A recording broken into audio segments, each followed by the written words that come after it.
Bienvenue sur votre chaîne Jésus, l'espoir des nations, la chaîne chrétienne qui véhicule la vérité biblique afin d'amener tous les vivants à la connaissance de Dieu, Créateur. Aujourd'hui, nous allons, comme promis, terminer la dernière question de la vidéo précédente qui dit « Où vont tous ceux-là qui meurent ?» Donc, si vous n'avez pas encore suivi la vidéo dont il est question, veuillez cliquer sur le point qui apparaît dans l'angle droit en haut de la vidéo pour pouvoir aller la suivre. Où vont tous ceux-là qui meurent?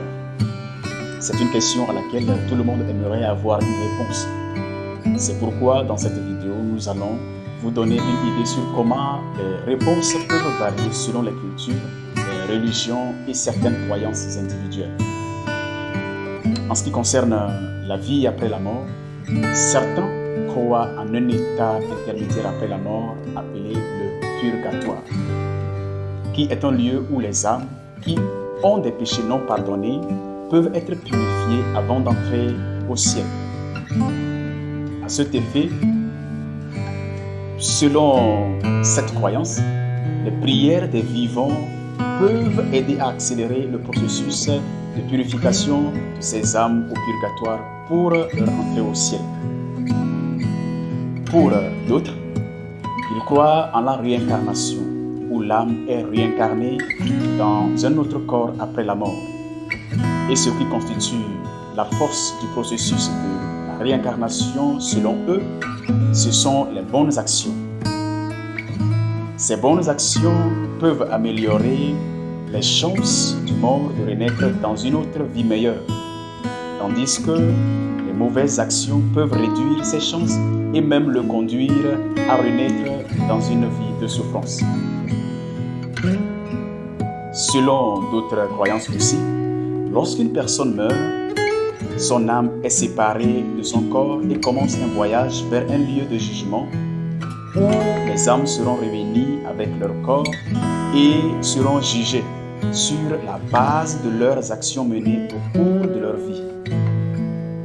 Lorsque vos bonnes actions sont plus nombreuses que les mauvaises selon cette idéologie, vous êtes directement admis pour le paradis.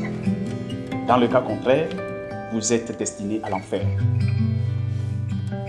Dans certaines cultures, on croit souvent en une forme d'existence après la mort où les ancêtres et les esprits continuent d'exister et de jouer un rôle dans la vie des êtres vivants. Mais j'aimerais nous dire de faire beaucoup attention à toutes ces croyances et ces assertions. Car la parole de Dieu dit, il est réservé aux hommes de mourir une seule fois, après quoi vient le jugement. Hébreux le chapitre 9, le verset 27. Ce verset souligne qu'il y a un jugement après la mort, pour dire qu'après la mort, il y a une vie qui continue, mais qui doit passer par le jugement pour déterminer sa destination.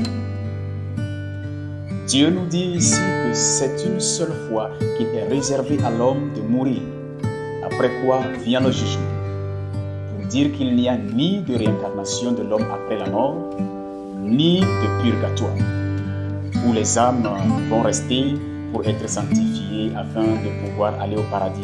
Non. Ceci n'est qu'un pur mensonge du diable pour maintenir les hommes dans le péché, parce qu'il leur donne l'espoir qu'il y a un lieu où l'homme pourra se sanctifier et aller au paradis, même s'il mourrait dans le péché. Il n'y a non plus une forme d'existence après la mort où les personnes mortes continuent d'exister et de jouer un rôle dans la vie des êtres vivants.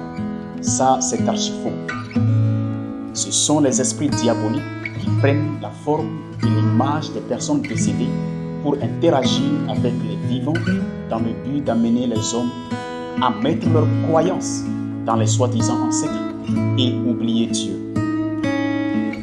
En somme, la destination que l'homme voudrait à son âme après sa mort se prépare dès son vivant sur la terre. Après la mort, le choix que l'on aurait fait, soit de vivre la vie de sainteté en accord avec Dieu ou non, détermine sa destination qui est soit la vie éternelle dans la présence de Dieu qui est le paradis, soit passer l'éternité dans des tourments et d'atroces souffrances avec le diable en enfer. Car l'enfer est un lieu préparé pour le diable et les anges déchus pour s'être révoltés contre Dieu.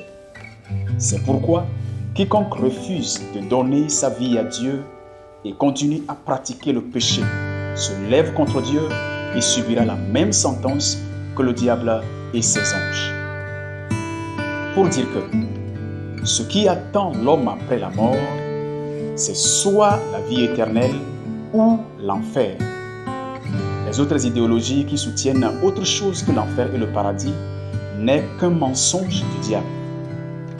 C'est pourquoi il est très important à l'homme de donner sa vie à Dieu pour que ses jours soient heureux sur cette terre et après sa mort avoir part à la vie éternelle. Mais il faut retenir que l'on n'est pas sauvé grâce à ses bonnes œuvres comme d'autres croyances le prétendent, mais on est sauvé par la grâce. Et cette grâce, on l'obtient par Jésus-Christ, le Fils de Dieu. Cliquez sur le lien qui s'affiche en haut dans l'angle droit pour aller suivre pourquoi est-ce que c'est par Jésus-Christ que l'on peut obtenir cette grâce. Alors, si vous voulez donner votre vie à Jésus-Christ, il y a les contacts dans la description par lesquels vous pouvez nous joindre. Ne remettez jamais votre repentance sur demain, tant que vous avez le souffle de vie, car personne ne sait ce que demain lui réserve. Donnez votre vie à Jésus, car Jésus est l'essentiel pour quiconque vit. Dieu vous bénisse. Dans la prochaine vidéo, nous allons vous parler de comment est-ce que les méchants sont capables de bloquer tout dans votre vie, à telle enseigne que si vous ne faites pas attention, vous allez finir misérablement votre vie sur cette terre. Abonnez-vous pour ne rien manquer. Que le Seigneur vous bénisse. Ciao, ciao.